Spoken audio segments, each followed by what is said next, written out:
I do. I can hook him up after we win the Super Bowl again. All right, hook him up. Some new Knicks. Oh, boy.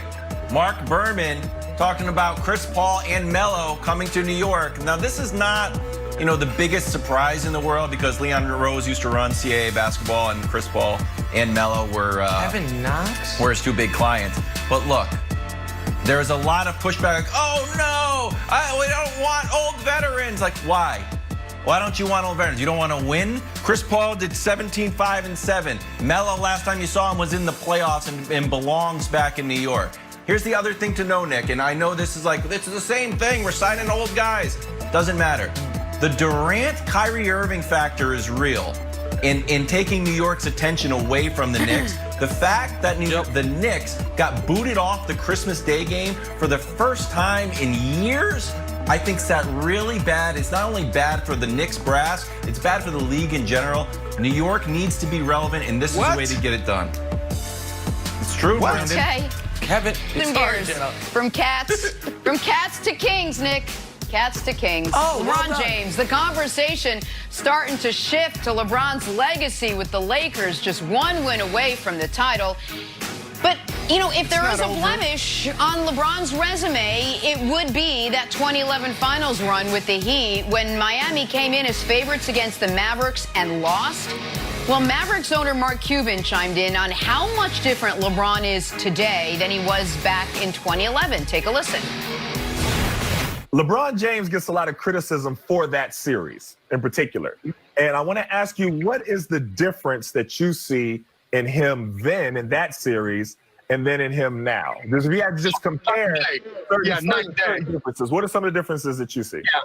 So, number one, he was the number 2 guy with the Heat, right? It was Dwayne Wade that really was the leader, like we talked earlier about having that leader in the locker room, right? Right. So you could really tell on the court and just from talking to guys that, you know, he went to Dwayne's team, right? It wasn't like, you know, Dwayne came to his team. Right. And so I think one is leadership. Now LeBron's that guy, period, end of story, right? He says who comes on that team, how it's going to work, you know, what we're doing. And two, he's got the basketball IQ level now. He's a basketball savant. Hey, Mark, you got time for an interview? Basketball. Yeah, I mean, I'll be driving, but I'm sure it's going to be no problem. Just call me, FaceTime me, we'll be fine. Nick, let me start with you. Is Mark Cuban right that LeBron James today is better in year 17 than he was back in 2011 at age, what, 26? Yes, he's 1,000% correct. And I'm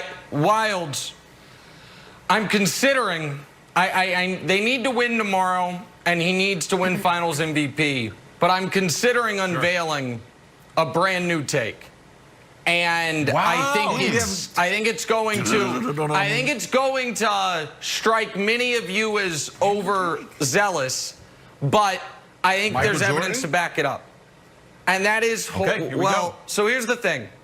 So LeBron James became the greatest basketball player ever in 2016 when he came back from 3-1 down. We know that.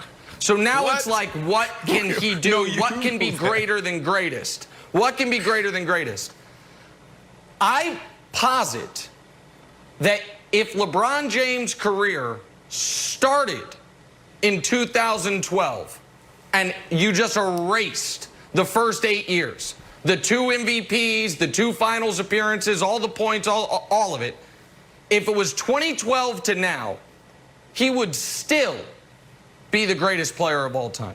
That just what he's done post-Mavericks is greater than anything anyone else has done in their careers combined. So let's take a look at a few things if we could, Wilds. First is his 10 greatest playoff games ever. What you will see on this list is only one of them comes pre-Mavericks. That is the 48 special against Detroit. Everything else came from 2012 to now. Now, I know folks are going to bring up it's from 2012 to now, he only has 4 rings. Jordan has 6. Can we put up a blind reveal if we could? And Brandon and Wilds, you tell me, which of these left or right, which is better? Left is better, correct? Does everyone agree? Yeah. Left has more points, rebounds, assists. Okay. Show America what those 2 categories are. that is LeBron James in his last 3 finals losses, and that is Michael Jordan in his final three-peat, his last 3 finals wins. All of that, of course, also came post-2012. What, Wilds? Why are you shaking your head? This is all, Cuban's got it right. No. Can we throw up big shots? Go ahead, Wilds. No, can yeah, we sure, no problem. Real quick. Let's show. Yeah, absolutely. Hold on, Wilds. Let me just answer Brandon real quick. No problem. LeBron James, post-2011, has 4 playoff buzzer beaters. Buzzer beaters, end of game, walk-off. Michael Jordan in his entire career had 3. So even if we remove LeBron's pre-2012 buzzer beaters, he still has more than MJ, so no problem, Brandon. But Wilds, what were you saying? No, I'm just curious. It's a lot of validity behind what you're saying, but I'm talking about this graph right here. Those last 3 final losses, and compared to Jordan's three-peat, I want to see those clutch moments. What did LeBron James do in the clutch moment? Those last 3 final losses. Brandon, that's what I want to see. That's what I want to see. No, don't play into. No, Brandon. You're falling into the trap. You can't numbers. This is where numbers. This is. No, Twan said this yesterday. This is where numbers, like, yeah, LeBron James can go down as the greatest basketball player ever, but I want to be careful when we keep throwing up these numbers, right? Because MJ could be possibly watching this show, and he's going to be looking at you, Wilds, and he's going to be thinking like, oh, you're just going to let Nick Wright just run away with the conversation? You're not going to fight him at all? What happens when you see MJ in Madison Square Garden? Are you going? What are you going to say to MJ, Wilds? Well, that's always I brought it. It's always I didn't know you had the jersey right there. That's so great. It's a permanent prop here. Go Brandon, ahead, the only way to fight Nick, here, you cannot outstat him. You can't. The guy is a human Wikipedia. No. You can't be like, I'm going to get my own stats to fight. You can't.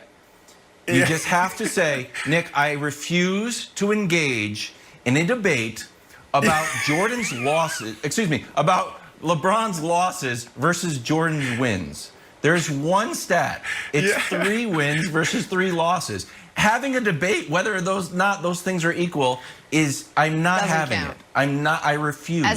I'm sorry, Jenna. As Antoine would say, it's the eye test. Jenna, it's the eye test. You know, I apologize to interrupt, but my daughter turned 7 today, and your account, the rings guy, and so is she. Like, you know, when you're 5, 6, 7 years old, just numbers like, well, one guy won, one guy lost. You don't totally understand nuance. So you have this in common with a lot of small children. It's just like, oh, well, one guy has more jewelry, so he has to be the best. I got it. We got to go. Happy birthday, Deanna. By the way, happy Big 7 today. Talk some football. Big problems in Big D. The Cowboys defense under fire for their lack of effort. But wait till you hear whose effort we're talking about.